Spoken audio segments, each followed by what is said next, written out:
Cars. Cars, cars, cars.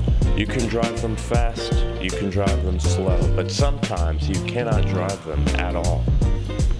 As the passage of time marches forward, fundamental components of your vehicle may weaken or break down. Measures that were put in place to make you safe may stop working, putting you in danger. When that happens, there's only one place to go.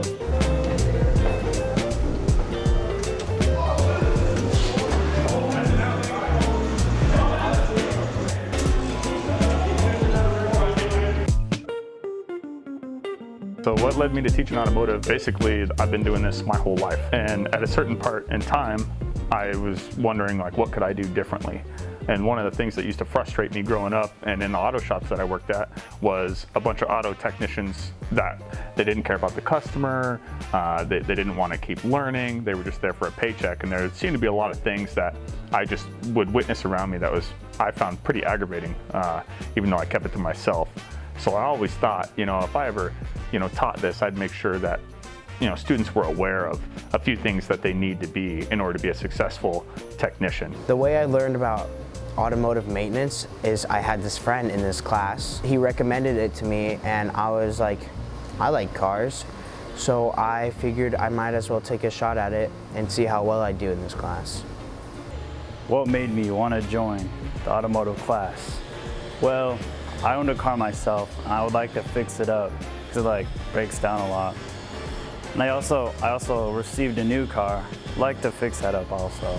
So being able to know how to do that anywhere is just pretty nice. So before teaching this class, I was born and raised in the automotive field. So the first day I was born, my dad brought me into Alaska sales and put a wrench in my hand.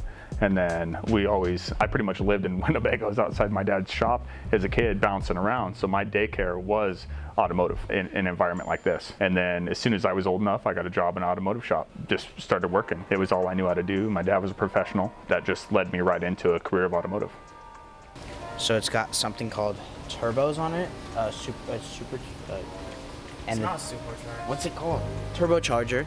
And the turbocharger just makes it so when the exhaust goes out of the car, it spins a turbo, which makes air come into the car, which makes the car less fuel efficient, but faster. Nice. Fast cars are dope. Yeah, they are. Hardest part of this class, definitely trying to get parts out of the car and then back in the same place you found it. Big metal hammer, we're trying to hit it out. Not the most fun thing, especially if you get all your fingers smashed. The hardest part working on a car with it not being rusty, I would say anything in the middle of an engine. The crankshaft, any pistons, if the pistons have low compression, you have to rebuild the whole engine. Or any body work, it's pretty difficult. My favorite part of teaching is the kids.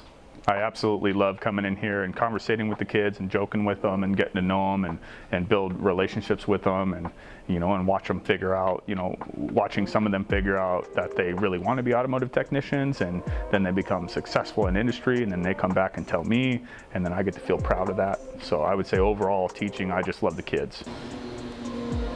Thank you.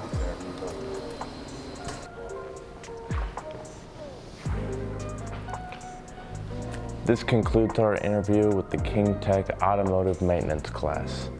These people are the future of America, for they maintain our vehicles, one of the greatest prides and utilities of our nation. Their jobs are but one of many spider webs in the great transactional economy that keeps this country afloat.